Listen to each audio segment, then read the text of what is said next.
Hello and welcome to the One Drink Book Club.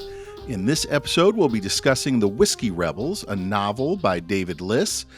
The book is an historical fiction or historical thriller set in the 1700s, the late 1700s, in Pennsylvania, both Western Pennsylvania and Philadelphia, and follows two characters, Captain Ethan Saunders, who served in the Revolutionary War as one of George Washington's spies, and the other is Joan Maycott, a smart and determined woman who finds herself in the Western Pennsylvania wilderness as the victim of financial swindlers. And the drama that connects both of them is Alexander Hamilton's whiskey tax that he created to fund the Bank of the United States. My guest tonight is Andy Weibel, an old friend and college roommate who lives in Miami, Florida. Welcome, Andy. Thank you, Jamie. Certainly great to be here tonight, and always great to see you. And a great book, and I'm looking forward to talking about it. Yeah. So, one of the elements of the One Drink Book Club is to highlight a cocktail or drink inspired by the featured book. And obviously, Andy, the Whiskey Rebels lends itself. You don't have to be too subtle there. It's probably an obvious choice. But what did you decide to make tonight? I was really debating. I first thought maybe a brown mumbler, but I decided you were a little more sophisticated. So tonight I'm I going doubt with that. a designation known as the Wisconsin Old Fashioned, but I did use a whiskey instead of a bourbon. So, So wait, explain to me. I always forget the difference actually, between the technically, regular. I used a rye tonight. Okay. I'm sorry, I'm going to get technical. I used a Basil Hayden's rye tonight. But what's the difference with the the Wisconsin Old Fashioned? The Wisconsin Old Fashioned includes, as it was taught to me, a Wisconsin Old Fashioned includes a little bit of olive juice, Ooh, an olive, and then we finish it off with some sparkling water, spritzer ooh, water, soda water. interesting. A little So it has effervescent. a little effervescence, and it's a little sweet with a little salty. Nice. Hmm. So I was going to go with the super obvious Old Fashioned, like regular Old Fashioned, Hmm. or just like whiskey neat or some bourbon neat. But I Nice. decided to go with the Fool's Gold. Ooh, do Uh, tell. I didn't even see that one on my list. So Fool's Gold is bourbon, simple syrup, lemon juice, and limoncello with Ooh. a sprig of sage on it that I grabbed from Ooh, the hey, that garden. sounds great, actually. It's good, and I thought since our character Joan Maycott and her husband were swindled with fool's gold, that this would Ooh, be the appropriate nice. use of whiskey. Now, just a quick question. The limoncello as a straight drink, I find very pungent. Would you say the simple syrup is cutting it there a little bit? Oh yeah, well the bourbon cuts it, I think too. Ah, so you get a Um, double cut. yeah, I tried to make my own limoncello once, which was a very simple recipe. You basically get Everclear, Yeah, or you right. can use vodka, and then soak it in like lemon rinds for Oh, like a couple of weeks. wow. It actually is pretty good, but man, it'll knock your socks Ooh, off. yes, You got that's to the be careful problem. with that as an after dinner drink. Yeah, But and it comes cold, and frosty glass, and yep, yeah, this came right out of the freezer. It was very nice, good. nice. So, my question to you is: did you listen to the book or did you read the book? I listened to the book um, because in the time frame that I had, it fit best for me to listen. However, the story was gripping enough. I find that I remember the details better when I read it, and Hmm. so I would have enjoyed reading this book. The story was gripping. I would have probably thought the same thing. I listened to it. I thought the audio narration, who was done by a guy named Christopher Lane, Yeah, was really good, really and good. he did the voices, and more importantly, the cadence, especially with Totally. Captain Saunders. I thought it Yes. was really fun. He had Uh, the diction for a a little bit of a British accent with Saunders, or certainly a British syntax with Saunders? Yes, yes. And I did a little research about David Liss, which was kind of Oh, interesting. He nice. studied 18th century British literature.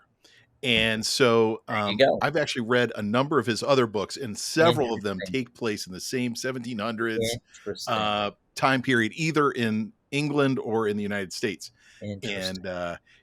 I thought to myself, if my kids came to me and said, "Hey, Dad, I'm going to major in 18th century British The literature," hell you are. I thought of that, but I thought his dad probably had to say, "Well, you put this to good use. You Yeah, became he this sure did. author. You've done well." And I thought he used his knowledge base very well. I mean, he made references to the time period that I did not know, and I consider myself a little bit of a student. And I thought it added context and depth to the story. Big time. And I would encourage you to check out some of his other Ah, books in that same period, nice, especially the ones that take place in Europe, because there was cool. lots of that where I was like, "Oh wow." He throws in these like little quips about how things are done. Whether it's the dueling, how duels Right. work, Yeah. or how just even the pub life in the Yep. in these. And he made some references to loyalists in the story, which rarely hear about loyalists after the revolution, but they were here, and eventually people accepted them into society, even though they knew they fought for the other side or were loyal to the other side. It Yeah, was they interesting. yeah, they clearly had a stain on their Yes, record, they but did. they weren't, They kicked to the weren't curb. blackballed, at No. least by the 1790s. Yeah. Yeah. Uh-huh. Um, well, one of the The questions other I thing had, it about, was well, I'm sorry, what was the narrator's name again? the narrator's name, or or Ethan Saunders, No, or the one guy of them. that read that had Oh, Christopher Lane, yeah, the voiceover he artist. I thought he did a beautiful job of changing the inflection and tone of his voice, and I guess you'd say the pitch of his voice. His Joan Maycott voice was excellent. And when he used his Joan Maycott voice, I pictured a woman with hair pulled back in a very conservative manner. It was really interesting that he could draw out the character. And there were so many characters. One of the There things were. that I've noticed that about David Liss's his books is that he has a tremendous number of characters Yeah, and often a very complicated plot line. it was very complicated. And I've actually read this now at least twice, and I Hmm. found it was much clearer to me the second time. I picked up on a lot of things I hadn't I would think the first so. time. It was a multi-layered plot. Hmm. And I don't want to get too far ahead on your question, but it took, to me, I was ready for the plot to unfold because I felt like the buildup was multi-layered. I'm like, I don't know where it's going. I just know it's going to be good. Well, there were all these kind of little subplots too that happened. Yes. The even the opening chapter about Captain Saunders, who had basically slept with this guy's wife, Yeah. and the Totally. guy found out and was out to kill him. Right. Was kind of an interesting little entry Interesting entry way to into start. his life. Mhm. Yeah. Um, Which made you wonder if he was a main character or just a bit player. But by the third chapter, you're like, no, I think he's a main character. yeah. And he was one of those ones where there was a lot not to like about Oh, him. He certainly initially for was, sure. Yes. a scoundrel, but at the same Word. time, he was really entertaining. Yeah, And he he was really was. funny and smart, which made him a great character. And I think you kind of got the feeling he had this good heart. Yes, Uh, correct. He was a diamond in the rough. very much so. Yeah. Um, At least you wanted him to be. By the third chapter, I wanted him to be. I wasn't sure initially, but yeah.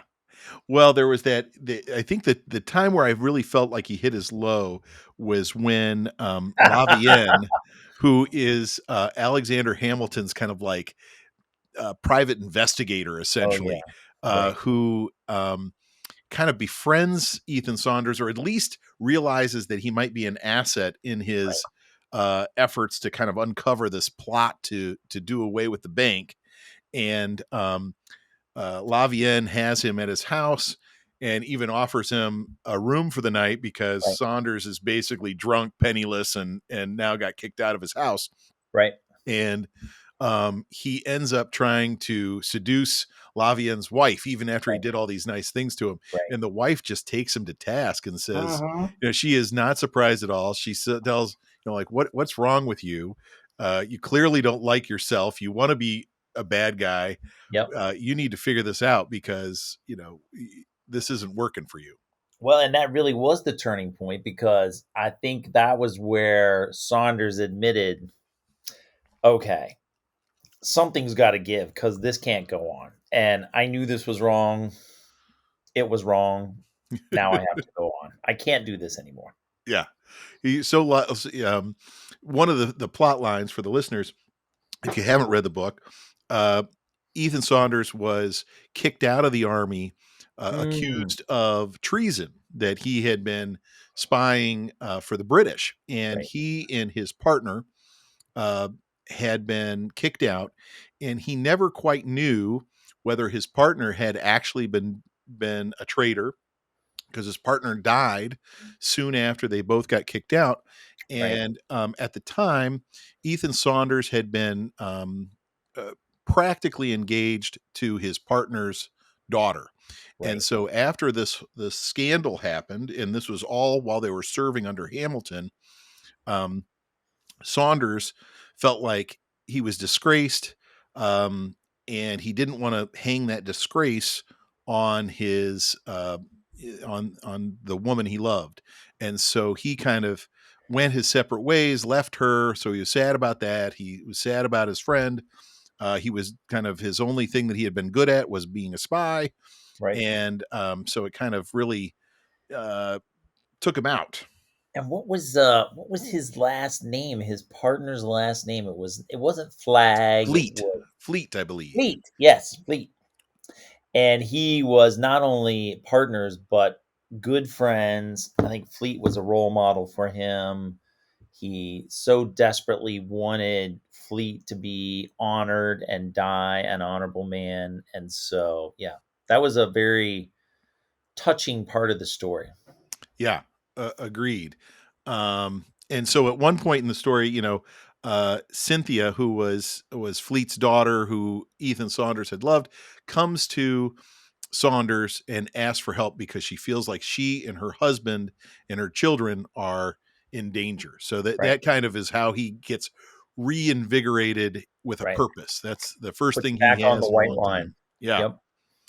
Yep. And so the other part of this, so if one part is kind of following Ethan Saunders, the other part is following Joan Maycott and her husband, who are sold.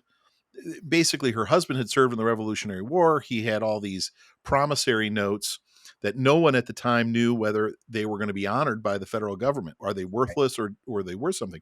Yep. And so they decided to go with an option. Somebody was offering land out in western Pennsylvania. They told them it was kind of utopia out there, wonderful, fertile land. And if you trade basically your promissory notes, we'll give you the land. And while the promissory notes might be worth more, you just never know. They may be worth nothing. And so they Correct. go out there and And there it were turns out, many soldiers that were paid by the army with these promissory notes. So here they were, a struggling couple in a small or in a large city with virtually nothing to their name. And they made the fateful choice to go out west. and I don't know about you, but I again did not know much about this time period. No, And I did not. a the idea that Pittsburgh was west is like a funny concept, uh, Totally. and the And a fact frontier town. Yeah. very much so. Yeah. And I mean, it sounded pretty horrible. Oh, it was terrible. It was disgusting, actually. The mud, they were burning coal. It was so sooty. And ironically,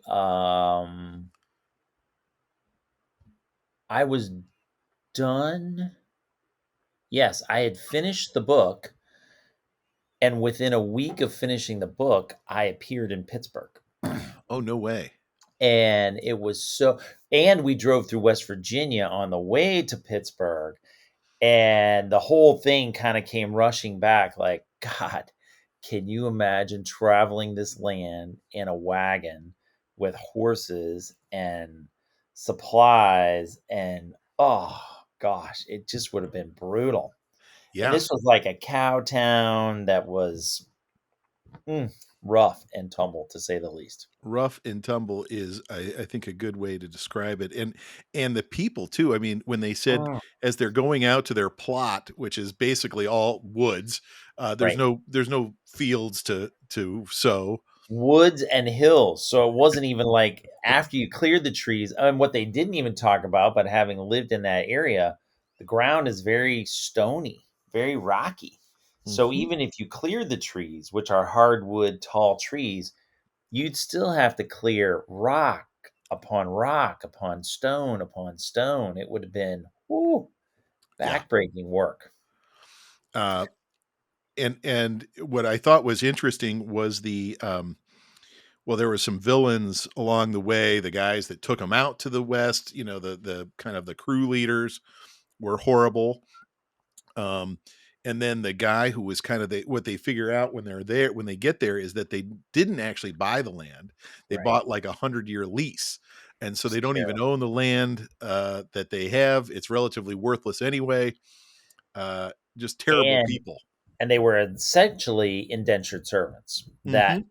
they were required to pay lease on the land, which meant they had to clear the land and improve it for really his benefit only. And it was gut wrenching to see the predicament they were in. Yeah. And this newlywed couple, I mean, he did a great job, the author of you were very sympathetic with Joan and Andrew as they moved out to this very treacherous place. Absolutely. I think his villains were exceedingly good, Oh, or they were exceedingly bad. I don't know real how it they depends were to do it. yes, they were good villains, yes. Uh, Henry, Phineas, uh, Tyndall, Tyndall, really, Colonel Tyndall was really a he was nasty, awful person. Um, nasty. but it Hendrick, Hendry, Hendry. oh, yeah, Um, Hendry,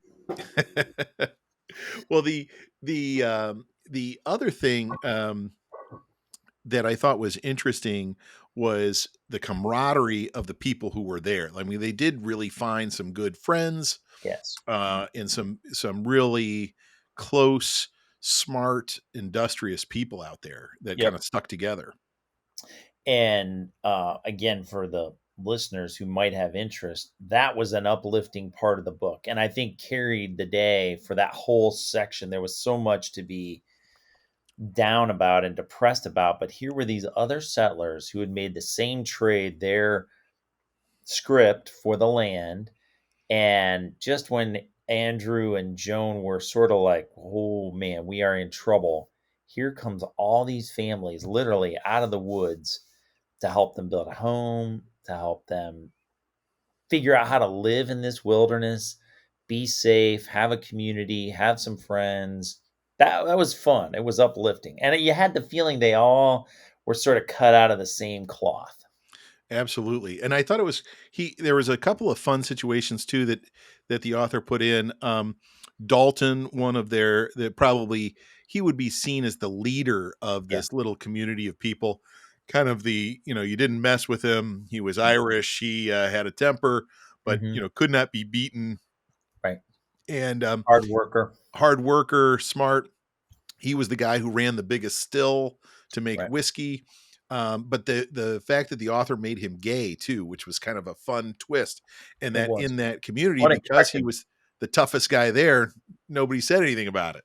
Unexpected. Yeah, Yep. which I thought was fun. And his still was basically producing Everclear. I mean, that's sort of what I was picturing. It was nasty stuff. Yes, and one of the things that was kind of fun was Joan's husband kind of was an innovator and helped him with the idea of either different recipes and the idea of charring the inside of the barrels to impart kind of a sweetness and a flavor that people had not experienced before. Nope. Um, And all Prior of a to sudden, whiskey turned into a desirable commodity versus just a commodity. necessary commodity. Well, yeah. Well, I mean, up until that point, whiskey was whiskey. Yeah. Nobody sought out a different kind of whiskey. No. And I actually did a little research. It is Ah. unclear when people really started charring the inside of barrels Hmm, for whiskey. Some of it interesting. happened in Europe back in the 1500s, and there's a lot of myths out there. I guess Elijah Craig, who I don't know if you've had Yeah, Elijah Craig I have. bourbon, but Elijah Craig was a Baptist minister, I guess, in Ah, the late 1800s. So this is much, 100 years past this book, and he apparently the legend is that his farm burned and some of his barrels burned, but he still was able to use ah, them, and then realized, oh wow, this is adding some flavor, and interesting. this is helpful. But Yeah, and so Andrew, Joan's husband, helped the Irish crew really produce what I pictured. It went from clear moonshine to a brownish whiskey that suddenly had a desirable flavor. yeah. And they turned into the hottest thing in the tri-state. Well, and I don't did you know much about the Whiskey Rebellion before you read this book? No, I not knew. not much. Yeah, same with me. No. And it uh was fascinating. I had read, I guess, another book that talked about people converting their agriculture crops to alcohol or a liquid, but primarily alcohol because it was so much easier to transport. You could transport more volume at a lower cost, making your agriculture products so much more valuable. And boom, all of a sudden, as soon as that all came together out there, you're like, ah, I see where this is going. Absolutely. And the thing that I thought was really interesting was, um apparently when Hamilton convinced Congress to put the whiskey tax in, number one, it was I think one of the first sin taxes. So Yes. like A, it was an interesting thing because of that, but B, they taxed the production of it, Right. not the sale of it. Right. So all of a sudden, you had all these guys out in Western Pennsylvania who were making turning all their crops into whiskey because that was the most efficient way Right. to get it to market. But then they were being taxed for cash even if they just made it. So most of these people didn't even have any cash. So Right. they were using the whiskey as basically a tender. Right. And so they were really strapped. If somebody asked them for money on the production and they hadn't even sold it, they just couldn't pay it. It just They couldn't pay it. And not all a of a thing. sudden you realized, well, they didn't dwell on it, but you certainly had the feeling that Hamilton did not understand what the syntax part he understood and pitched, but no one gave credence to the farmers were in a terrible predicament. And then the nasty part was the government relied on locally appointed tax collectors to enforce the rule. And Yeah. that's where the pain came from for the whiskey growers or the ag producers that turned into the whiskey producers and the whiskey tax. There was another thing they touched on it a little bit, but you can see it today in some of the regulatory things that we happen. Apparently, the big distillers in the around Philadelphia and around New York didn't mind the whiskey tax because they knew it was going to put all these small guys Uh, who had smaller stills out of interesting. business. And I Interesting. think you see this a lot of times with corporations in the US. Some regulation comes down the pike, and at a certain point, the big corporations say, okay, we can handle that. We can absorb that regulation, and we have the lawyers and the lobbyists and everybody to kind of And capital. Yeah. comply with it. but it's fine because it will basically strengthen our position in the Right. marketplace. And they're gonna take over the market share of all their little competitors. Yeah. Yeah, that's interesting. I did not know that, but it does make perfect sense. And essentially, you could see how the bigger distillers could just say, I could extend my buying as far west as I want. I can bring it by rail. I just want to knock out the competition. Yeah. Yeah. Interesting. Wow, I didn't know that. Um, That's cool. one of the things I thought was kind of interesting, I was trying to think about who, if there were any actors that came to mind that would play some of these characters. If this got turned into a Netflix series, who would be Ethan Saunders? Who would be Okay, I had that same thought, okay? and Johnny Depp was a name that came to mind as Okay. an Ethan Saunders. You know what? He's a little bit like the Revolutionary War version of his pirate from Yeah, Pirates of the totally. Caribbean, a little bit. Yeah, I but you could see him being a little debaucherous and still being potentially a white knight at some point in the story. little likable. I had thought of Colin Farrell, Ooh, I like that. maybe because he had a little bit of an accent, and like you said, Saunders had kind of that I like that. Revolutionary War Yeah. English patterns. Now, I never really came up with a face for Joan Maycott. The only thing I really could picture was she had dark hair, but that was just my imagination. Yeah, I'm with you. I could kind of see um, who's uh, Scarlett Johansson. Maybe Ooh, I could kind of see her as uh, Joan Maycott. now we're talking maybe Anne Hathaway. Oh, sure. Although I feel like She Anne has might dark not be hair. able to handle the rough and tumble Well, that's true. You're right. uh, Yeah. Pittsburgh Hmm. crowd. Joan had a lot of spunk to her. Yes, she did. And although I did really enjoy the story, I think the one thing that stretched my understanding and to some point imagination was we had the Maycott storyline in Pennsylvania, we had the Saunders, and they seemed to diverge in my mind. Like the book kept going, and I'm like, I don't see how these two groups of actors are going to get together. And I it took I a while for that part of the story to launch. I agree. And in thinking about doing this podcast on it, I almost feel like punting on that final, like how they get together, because Yeah. it's Joan kind of hatches this really complex scheme to Yes. take to get basically revenge for all the people that took advantage of her, the people Right. who sold her the script, Yep. who were basically a bunch of speculators who kept buying stock and selling stock and kind of manipulating the bank stocks that were going on. I think it's a fascinating part of the book. It And it's was. really interesting how she kind of ingratiates herself as almost a spy in this world of speculators. But Totally. it's also one of those things that it gets kind of complex. It's not Yeah. easy to like just say, oh, here's what they did to kind of get revenge. Yeah. The other interesting element I thought was the Alexander Hamilton. It was more than just references. He became a character in the story. He's a bit of a flamboyant guy. I thought it painted him in a little different light than maybe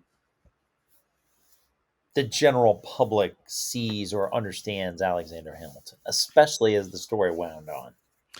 Agreed, and it's kind of Yeah. interesting. Obviously, this was written before Hamilton the musical, and Ah, the kind of American public got a much more intense look at yeah, Alexander Hamilton. But the storyline in there where he was having an affair and being blackmailed over it was true. Like of the real characters in the book, Alexander Hamilton was obviously one, but so was James Reynolds, who was kind of this villain in there. But Reynolds was the one blackmailing Hamilton because Hamilton was sleeping with his wife, and right. uh, it was an interesting angle. And Reynolds was really kind of one of the nastier Oh, he was villains in the bad. book. He was bad. Um, And that whole situation was confusing to me. It made early reference, mid reference, late reference. I still didn't understand the relationship until near the end of the story. Like, oh, yeah, that is diabolical. yeah, and But he to your really point, true. and he had no loyalties whatsoever. He would No. double cross anybody and everyone Reynolds, for yeah. money. He Yeah. was terrible. He was terrible. And I mean, here's a guy who's basically allowing his wife to sleep with Hamilton just so he can blackmail him for money. I mean, he Right. really was a nasty guy. Well, the other interesting thing was Reynolds was paid by a lot of different people a large amount of money, but never made any reference to it wasn't that he lived in this fabulous home. What was he doing with all this money? That's what I couldn't figure out. You know, that's a good point. Because he still was making the trip out to Pittsburgh with Right. people, and Yeah. yeah, it was interesting. He was getting paid by both sides.